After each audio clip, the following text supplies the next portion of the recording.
બેન વી પટેલ રૂસાદ કંપાથી બધાને મારા જય લક્ષ્મીનારાયણ. કેમ છો બધા? મજામાં ને? તો આજે આપણે બનાવીશું દમાલું. દમાલું બનાવવા માટે આપણે કઈ કઈ વસ્તુની જરૂર પડે તે આપણે જોઈએ. તો સૌપ્રથમ દમાલું બનાવવા માટે આપણે આ નાની સાઈઝના બટાકા જોઈશે. 1 કિલો જેટલા બટાકા લીધેલા છે આપણે. ત્યારબાદ આ ટામેટાં ડુંગળીની પેસ્ટ બનાવેલી છે તે જોઈશે. દહીં,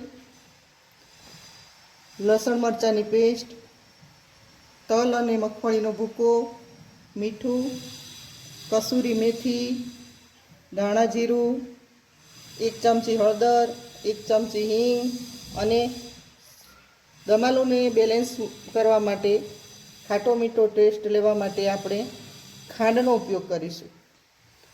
લાલ મરચું અને કાચી વરિયાળી અને ઉપરથી આપણે આ ગરમ મસાલો, એને આપણે બધાને આ દહીંમાં મસાલો મિક્સ કરીને જ તેનો ઉપયોગ કરીશું. ત્યારબાદ શાકમાં ગ્રેવીને આપણે નરમ બનાવવા માટે જોઈતા પ્રમાણમાં પાણીનો ઉપયોગ કરીશું. તો ચાલો જોઈએ આપણે દમાલું કઈ રીતે બનાવીશું. તો સૌપ્રથમ તો આ બટાકાને મેં બાફી અને ઠંડા કરી લીધા છે. આ નાની સાઈઝના જ બટાકા લેવાના. તમારી જોડે જો નાની સાઈઝના બટાકા ના હોય તો મોટા બટાકાના 4 ટુકડા કરી અને પછી એને ઉપયોગમાં લેવાના. તો આ બટાકાને આપણે આ કાંટા ચમચીની મદદથી એમાં આપણે આમ કરી અને હોલ પાડી દઈશું. કારણ જેથી કરીને અંદર ટામેટાં અને ડુંગળીની ગ્રેવી બધા જ બટાકાને આપણે કાંટા ચમચીની મદદથી છેક અંદર સુધી જાય તે પ્રમાણે બધી સાઈડે હોલ પડી અને બટાકામાં બધા હોલ પડી અને તૈયાર થઈ ગયા છે. તો આપણે તેને તેલમાં તળી લઈશું.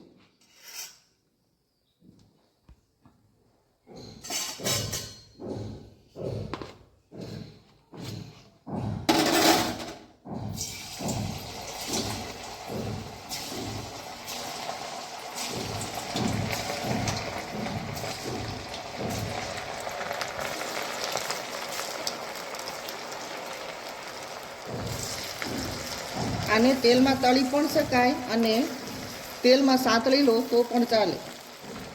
હું અત્યારે એને તેલમાં તળીને ઉપયોગમાં લઉં છું.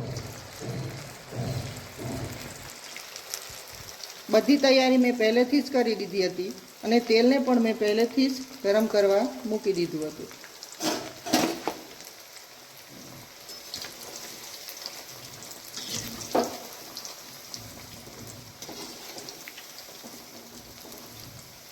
તેલ વધુ ગરમ થઈ જાય તો તેનો ગેસ આપણે થોડો ડીમ કરી દેવાનો.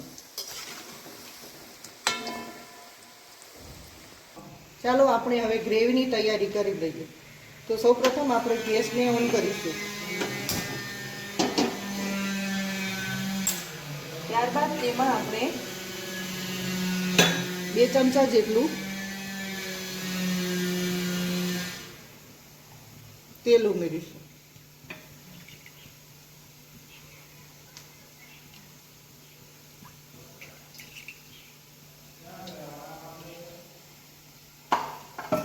તેલ ગરમ થાય ત્યાં સુધી આપણે આ મસાલા તૈયાર કરી લઈએ. તો મસાલામાં આપણે આ દહીં લીધેલું છે. તો દહીંમાં આપણે 2 ચમચી મરચું,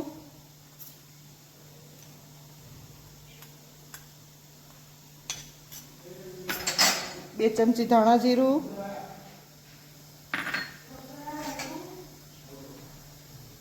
હળદર, ગરમ મસાલો અને મીઠું.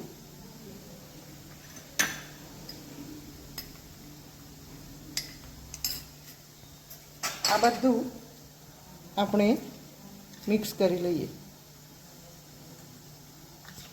મસાલાને આપણે દહીંમાં મિક્સ કરીને તૈયાર કરી લીધો છે. તો ચાલો આપણે વઘારની તૈયારી કરી લઈએ. તો તેલ આપણું ગરમ થઈ ગયું છે. તો તેલમાં આપણે ચમચી જેટલી હિંગ નાખીશું. હિંગ અને વરિયાળી.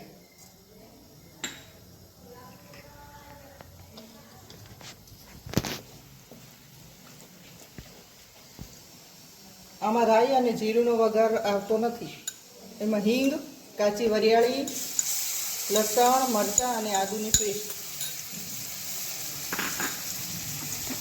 આ બધાને આપણે ધીમે તાપે પાતળી લઈશું તેલમાં.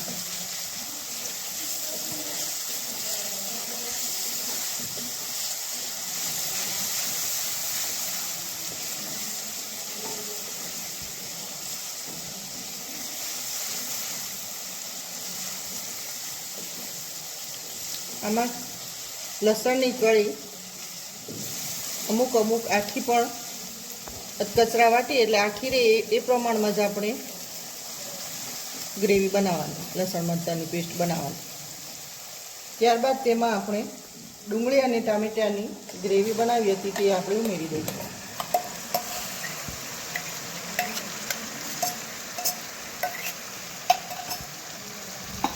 ગેસને આપણે ધીમો જ રાખીશું, જેથી કરી ધીમા તાપે આ બધી ગ્રેવી સારી રીતે એકબીજામાં મિક્સ થઈ જાય.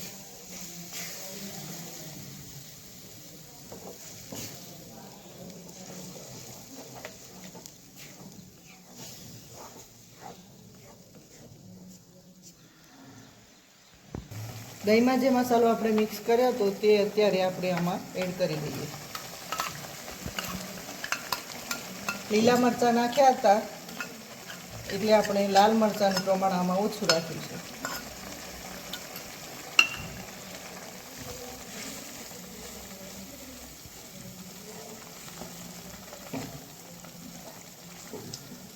આમાં ઉપરથી આપણે કાચા સિંગદાણા અને તલનો ભૂકો ઉમેરીશું.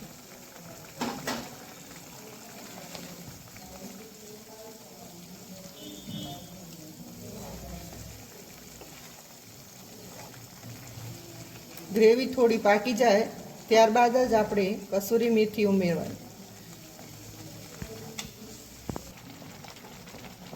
ગ્રેવી થોડી પાકી જાય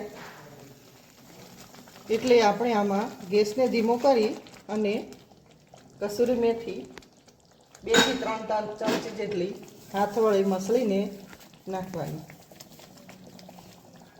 આમાં કસૂરી મેથીનો સ્વાદ ખૂબ જ સરસ લાગે છે.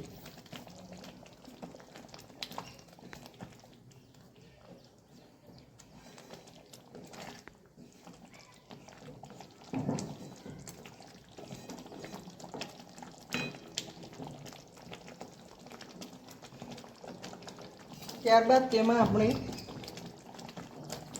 1 ગ્લાસ જેટલું પાણી ઉમેરીશું.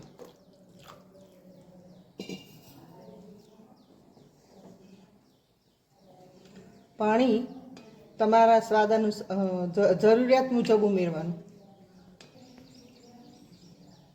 પાણી આપણી જરૂરિયાત મુજબ અંદર ઉમેરવાનું. ગ્રેવી તમારે જેવી પાતળી કે ઘટ જેવી જોઈએ એ પ્રમાણે રાખવાની. ગેસને ફૂલ કરી અને આપણે 10 થી 15 મિનિટ ઢાંકી અને પાકવા દઈશું. આમાં આપણે થોડી ખાંડ ઉમેરીશું. ટામેટું ખટાશ હોય એટલે શાકને બેલેન્સ કરવા માટે ખાટો મીઠો અને ગળ્યો ટેસ્ટ લાવવા માટે આપણે ખાંડનો ઉપયોગ કરીશું. ત્યારબાદ તેમાં આપણે આ બટાકા ઉમેરી દઈશું.